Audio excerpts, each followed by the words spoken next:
Broadcasting from the business capital of the world, this is the Podcast Business News Network. I remember the first time I became a parent, it was kind of a running line that people would say, there's no manual for becoming a parent. There's no book, no instructions. There is that one book, What to Expect When You're Expecting. Okay. But then once baby is born, what do you do from there? Kind of wing it.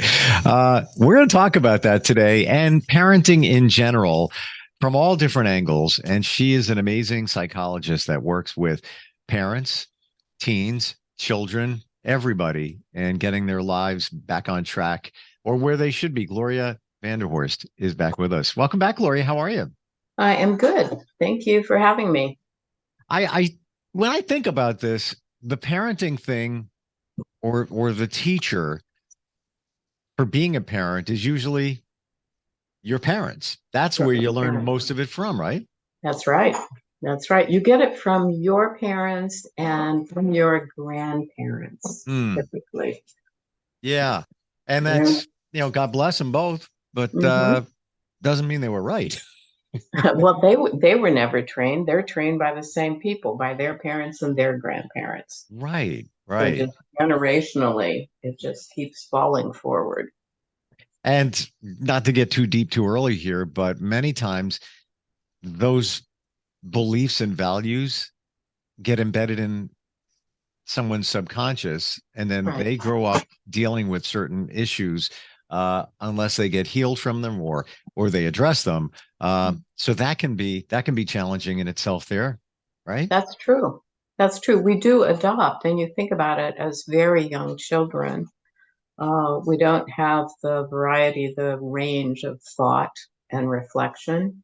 We think concretely, yes, no, good, bad. And so what my parents teach me in that younger stage of development tends to get solidly embedded, and you don't question it unless there's some particular challenge in your life that requires you to question it. You just assume that's truth. That's the way the world works. That's the way we're supposed to function. That's how I treat other people. It's almost magical.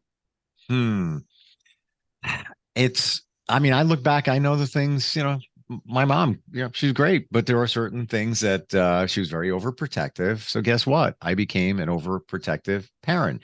That makes sense. Took time to realize that. And once I did, I let them fall. It was okay. Right. They got up and everything was fine. But how do you become a better parent? Oh, I think you don't unless there's a challenge. Unless you really get challenged by something around you. Maybe you get challenged by your spouse or the other parent of your children because they come from a different system, so they're going to challenge you. Once in a while, you're going to get challenged by the organizations outside of the household, by the school. Sometimes you're going to get challenged by your neighbors. Why would you let your child do that? Or your child did this to my child and it's not appropriate.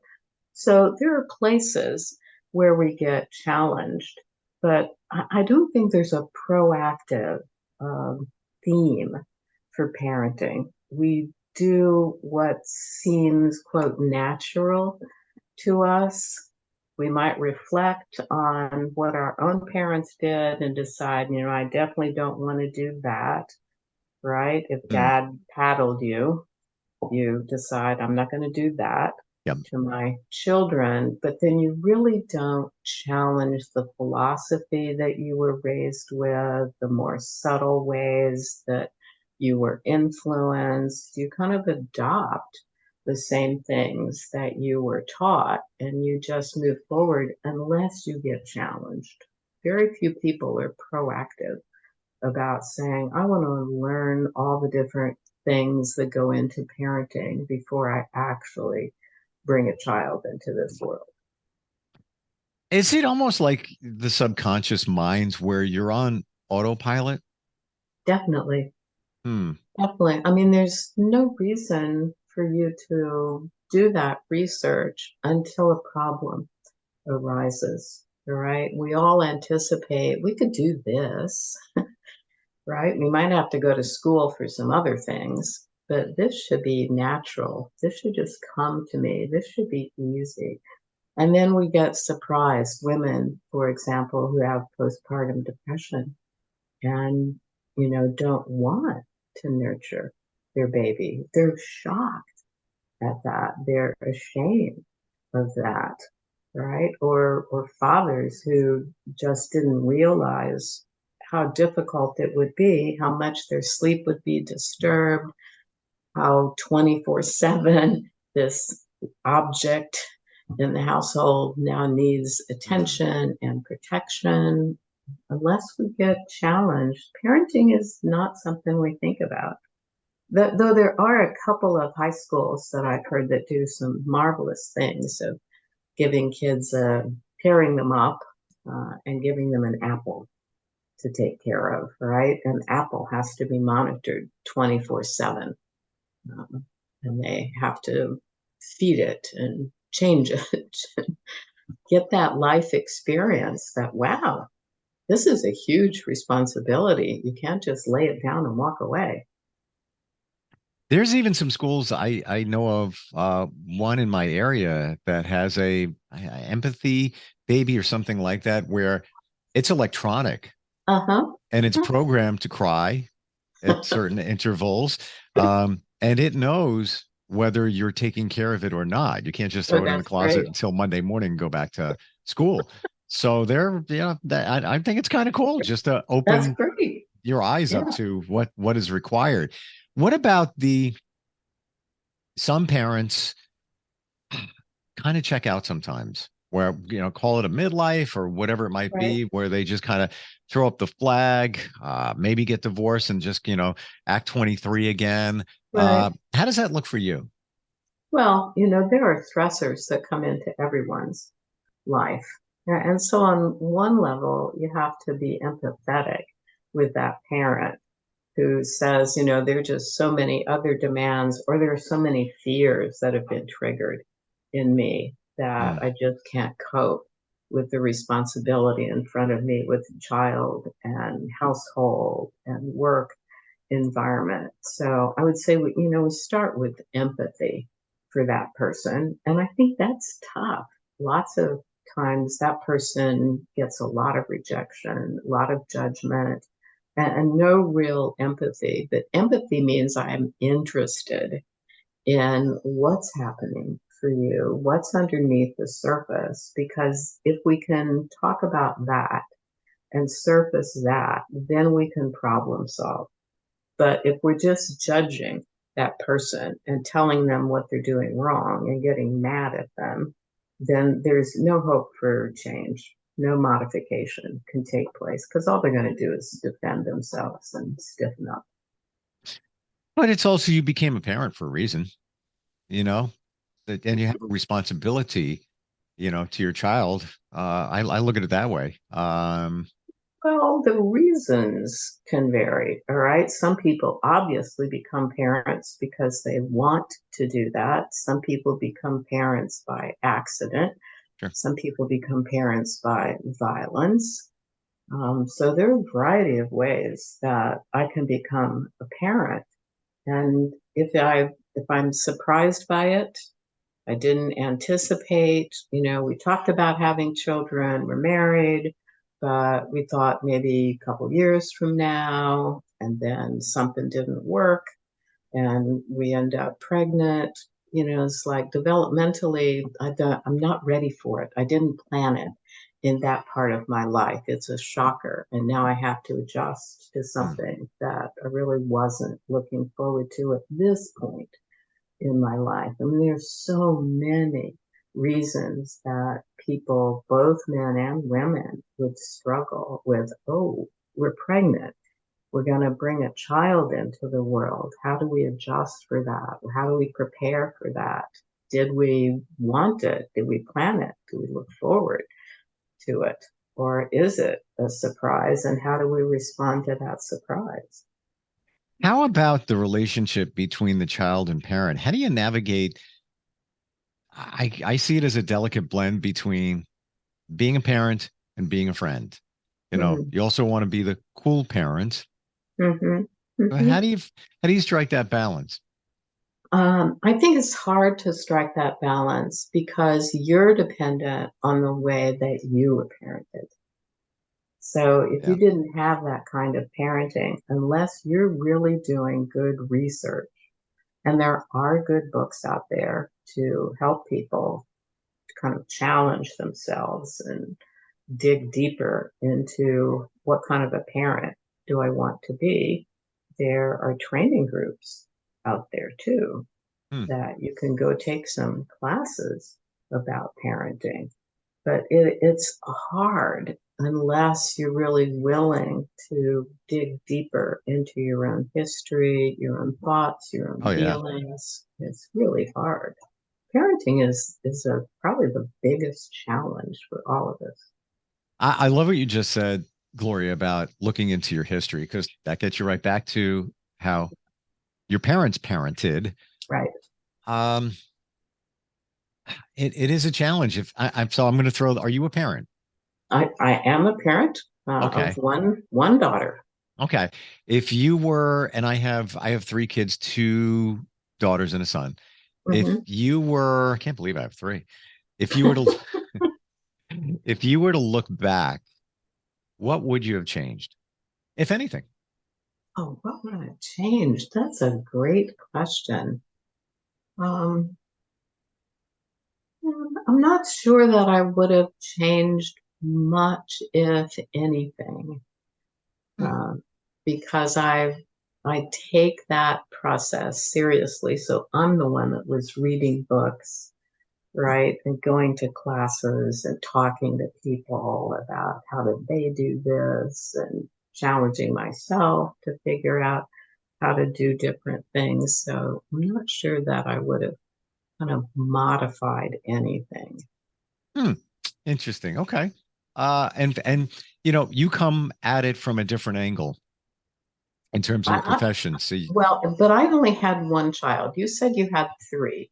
And the truth of the matter is that every child gets parented differently.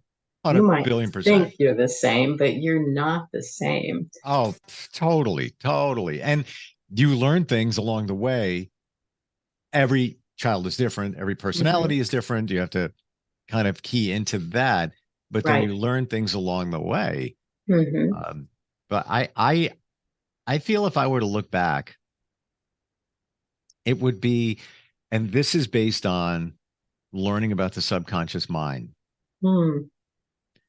It would have been be more mindful of the things you say and do.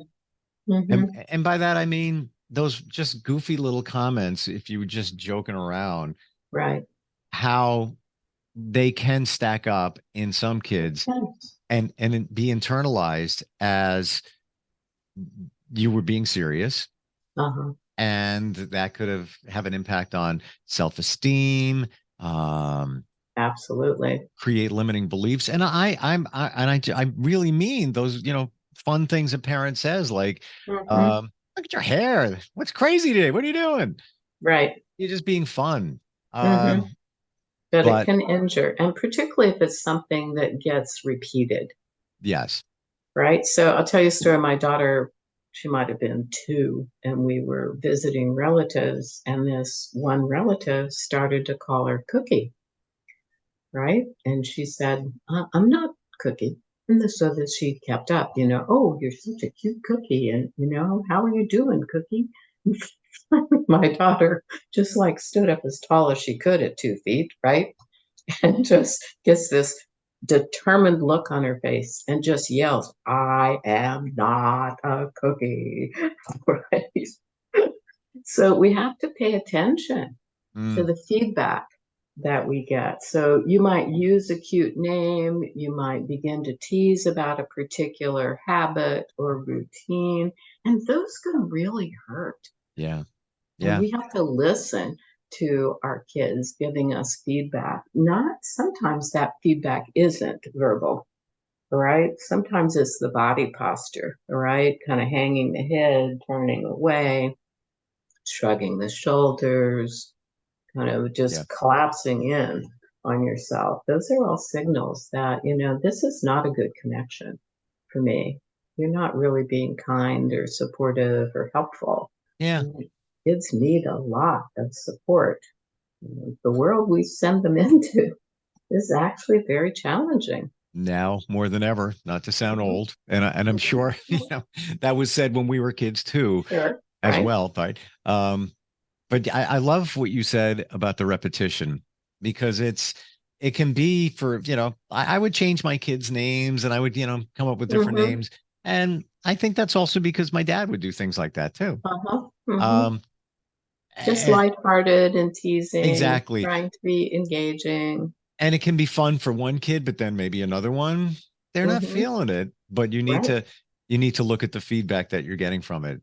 Mm-hmm. If they're not laughing along with it, if they're not accepting what you're saying or what you're Right. doing. Um, and one thing to never forget, they don't forget. Right. They don't. But they do want to be connected.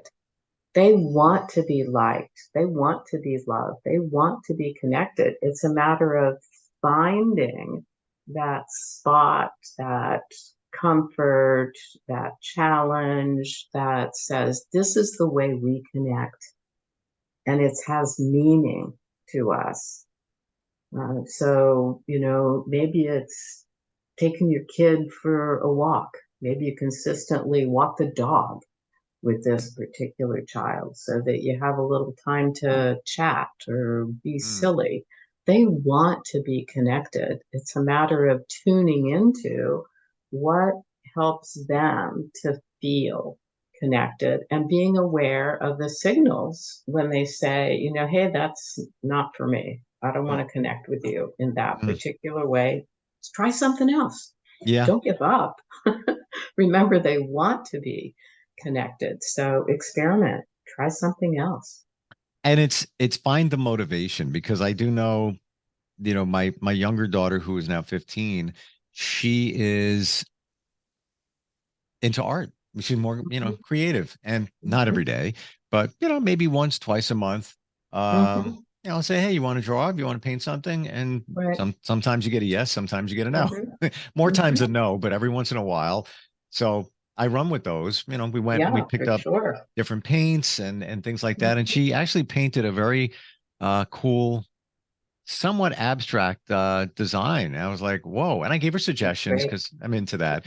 Mhm. And so much that she put it on her wall, which, says a lot. Um, Fabulous. yeah, Yes. but just the colors that she used and, you know, it needed a little more outline in an area. And she even Mhm. asked me, I'm like, yeah, you know what? You can get a Uh-huh. Sharpie and do that. Um, Mhm. but every child is different. Then my son is 17 and I took him out with me and my friend and went to a local tavern, Mhm. home of the $1 burger, best burger you'll ever have. Um, and he actually asked, he said, "What are you doing later?" I'm going with Gary, my best friend, Mhm. and they've been around each other forever. Uh-huh. We're gonna go to Tara's and grab a burger. He's like, "Can I go?" I'm like, "Of course you can." And we Sure. all had a great time. And Great. even my friend said it was really nice catching up with Jason again. I'm like, "Yeah, Yeah, man, it that's was a good time." great. Yeah, Yeah. yeah. Right. I think parents lose track of the fact that kids actually want that connection. They want to be with you. They want to connect with you. They want to be liked by you. And I experience families in this modern age getting their children engaged in so many activities and scheduled from this hour to this hour to this hour that there's no time just to sit down and be together or to do something like painting or playing a game or just chatting, right? Yeah. We keep ourselves so occupied, and when we're not occupied, we're focused on the television, honestly. So there isn't an opportunity to connect. We need to shut the television off and miss an activity in order to spend some time, take a walk, all right? Go flower hunting in the woods, challenge your kid to play tennis with you or whatever it is that So true. you like doing. Just spend that time. What you just said, I have an older one who is 28. And our thing Mm-hmm. is we play tennis, maybe once a That's month, great. maybe twice if Mm-hmm. we can when it's warm out. But Mm-hmm. that's how we connect. That's Um, great. I have somebody I know who is a single mom of he's now 8 and the other one is 10 or just touching 11. Mm-hmm. And it's nonstop activities. Mm-hmm. She takes him to lacrosse, soccer, on and Right. on and on and on. Well, Right. whenever I call her, she's out. Right. They're doing something, and that's not to say that they don't have um, quiet time together, but she's always out with them. And I try to drop a hint, and I don't judge, but I'll share my Mm-hmm. opinion. I said, why do you do so many activities with them? Like, do you really need to? I mean, you need time to yourself as well. Well, and they need time.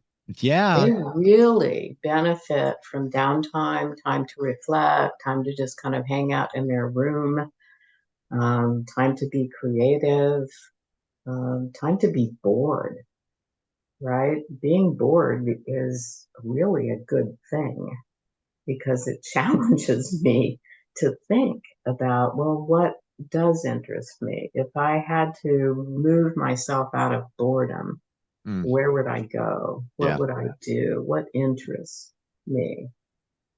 Well, you know, based on what we're talking about here in terms of realizing things as a parent, the friend that I'm mentioning, it's my feeling that she does all these activities with her two sons because it's almost as if she's overcompensating because there's no dad in the picture. And he left with issues and Mhm, he's literally out of the picture mhm, for at least 4 years.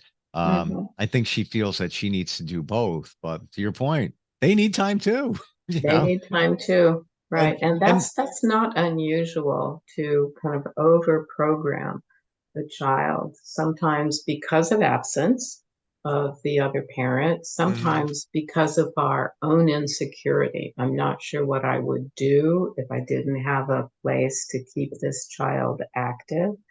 And I don't want my child to kind of be bored by me or yeah, yeah, discover anything negative about me. So if I just keep them programmed, then I never connect with right. them. And that's truly sad for a child. You know, we're born connected. We long to stay connected. We spend our life connecting and looking for connection. So we have to take time just to be with our kids. Mm, yeah, I'm glad you said that. It's so true. Doesn't matter what age they are, even if they're 30, Right. 40. Does not Yeah, does not matter. they need their parents. They crave that connection, and sometimes that's missing there. Um, for parents that are trying to navigate this, I know that you're instrumental. I love all your viewpoints on parenting. Somebody wants to reach out to you and need some help in terms of parenting. That's something that you can work with somebody on, right? That's absolutely right. Right. Yeah, and they Yeah. can find me through my website, which is www.drvanderhorst.com. So it's www.drvanderhorst.com. You know what, Gloria? I realized, and maybe it does exist, but I've never heard of it. But there are diet coaches, health coaches, on and on.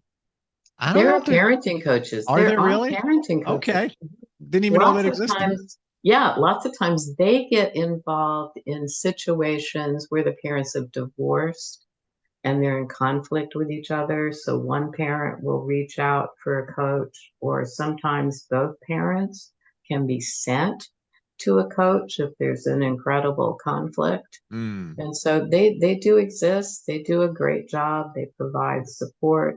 They're kind yeah, of well trained in the concepts of parenting and discipline and support. They're out there. I think that's all great, but I like to think a little bit deeper when I can, and Mhm. there's things we all do things for a reason. Even our Right. kids do things for a reason. Right.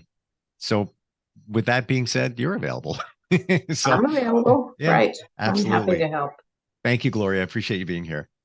Are you looking for even more of the podcasts and hosts that you love? The Podcast Business News Network is proud to announce that you now have even more ways to listen live. Check out the MyTuner Radio, online radio box, and Simple Radio apps on iOS and Android, or find us online. Search for Business News Network on mytuner-radio.com, or search Podcast Business News Network on streama.com and onlineradiobox.com/US. Take your podcast on the go and don't miss a minute of the action.